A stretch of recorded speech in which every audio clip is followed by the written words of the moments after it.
Hey, Richard from Digital Foundry here, revisiting the original WipEout on the occasion of the PlayStation 1's 20th anniversary.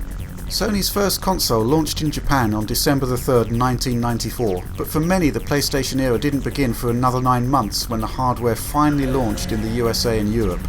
What you're seeing here is the game that helped to define the PlayStation generation, Psygnosis WipEout.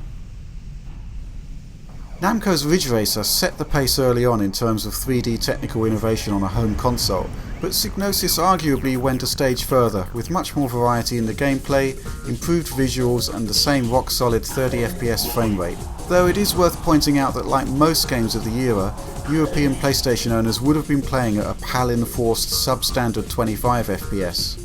For this video we actually made the conscious effort to source the US version of the game to show it running at the higher frame rate, though you do miss out on the excellent licensed soundtrack Sony acquired for the PAL version of the game.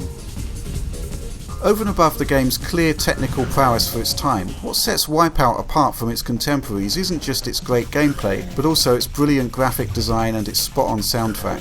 WipEout kicked off the PlayStation era for Western gamers not just because it was a technological next-gen showcase, but also because it had a cool factor that appealed to the mainstream gamer. And that takes some doing, bearing in mind that this game is absolutely rock hard to play.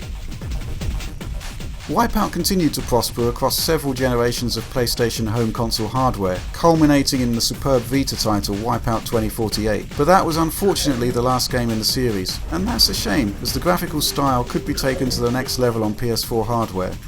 Despite the closure of developer Studio Liverpool, let's hope that Sony revisits the franchise sometime soon.